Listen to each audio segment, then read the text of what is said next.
So I was in Liverpool, hanging by the Beatles statues, as I do, and I thought to myself, F it, let's do another preview. And so here I am in my echoey Liverpool hotel room, cranking out my predictions for the second biggest competition in Europe, and we're gonna start with Napoli versus Arsenal. Yes, Arsenal, the team that people seem to think that I hate, which is funny because Spurs supporters think that I hate their team too, which I don't because I have nothing but love for clubs that think they're more special than they really are. Hell! Anyway, with regard to this matchup, I think Arsenal could be f***ed. And I say that because, with all due respect to Sporting Clube de Portugal, Napoli is going to be the first legit top-tier club that they're going to face so far in this competition. Up until this point, it's either been Sporting or the 10th best club in France or Bate Borisov or Cora Ballbag or whoever. And even though the Gunners have the attacking quality to hang with anyone, it's their defense that will most likely let them down. And given that Napoli boasts some pretty prolific goal scorers in Insigne, Mertens, and Milik, and then Allan and Callejón and Fabian Ruiz in midfield and Koulibaly in the back, I think they're super solid in every line of the field. Well, except at goalkeeper, because due to the scary head injury suffered by David Ospina, it means that 22-year-old Alex Murray, I think that's how you say it, is now the guy between the sticks for the club, and I'm not necessarily sure that he's ready to be the full-time guy in these massive games just yet, which means I think this matchup is going to be decided by which weakest link for each team performs the best, which makes it a simple numbers game at this point because Napoli only needs one player to play well, while Arsenal need 3 to 4 guys to be at their very best to win this, which means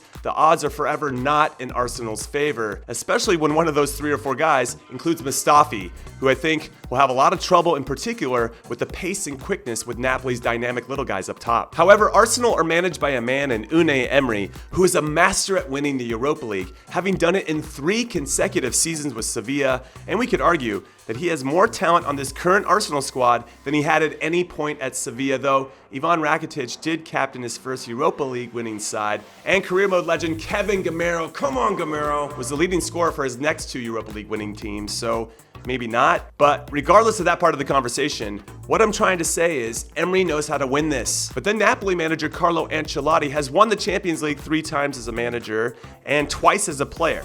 So I'd like to think he knows a thing or two about these knockout competitions as well. And I think this is important to note. This squad, this Napoli squad, has nothing else to play for but the Europa League this season. They have second wrapped up in Serie A, and they're out of the Coppa Italia. Plus, in my opinion, he's got more of a complete team than Unai Emery does. So barring any big mistakes by his young goalkeeper, I think Napoli has this one wrapped up, so I'm going to say 4-2 over 2 legs. And next up, it's an all-Spanish affair as Villarreal take on Valencia, which, given the success that Spanish clubs have in this competition, we could argue that whoever wins this matchup will go on to win the whole thing because that's what Spanish clubs do. But after a slow start for both of these teams to start the season, it's hard to believe that that will happen this time around. Villarreal is currently in a much worse situation than Valencia since Valencia just went on some incredible 17-game unbeaten streak in all competitions, which propelled them back up the table into 6th and only 4 points outside of the last Champions League spot and into the Copa del Rey final against Barcelona. So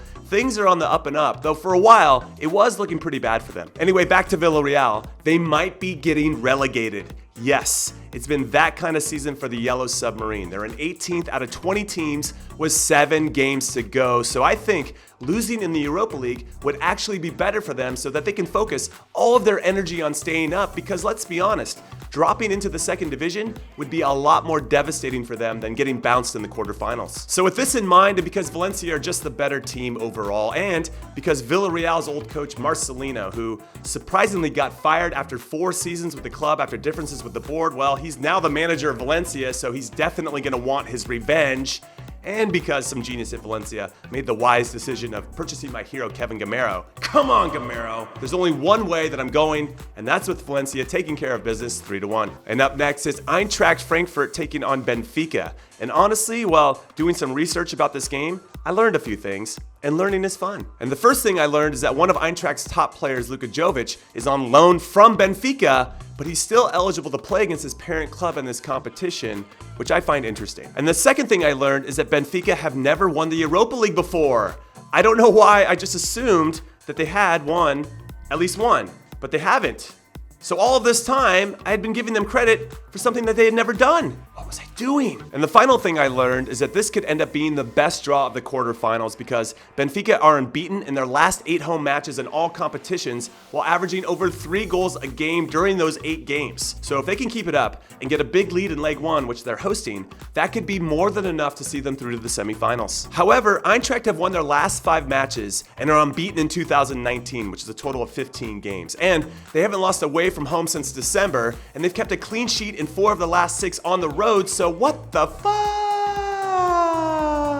This is an immovable object colliding with an unstoppable force, so I'm going with my heart on this one since my head has no idea, and my heart wants me to remember when I was in Lisbon with Kick TV back in the day, and Benfica were total assholes and didn't lift a finger to help us with anything when we were trying to showcase their club in a positive light to a bigger audience. I still don't get it. Well, Eintracht reached out to me recently, out of the blue, which was pretty cool, and they sent me a whole bunch of gear and 2 jerseys to give away to my followers, one of which was signed by the whole team, and that was super cool. So I'm gonna give them the edge because karma's a bitch, Benfica. And then finally, I was gonna go on this long rant about how Slavia Prague might have an outside chance against Chelsea if Chelsea manager Maurizio Sarri continues to be a stubborn ass with his lineup selections by staying loyal to players who weren't playing well. But then I saw his starting lineup against West Ham, which included correctly starting Emerson over Marcus Alonso at left back because Alonso's been pretty poor all season, and starting Ruben Loftus-Buttcheek and Callum Hudson-Odoi together over Pedro and Willian.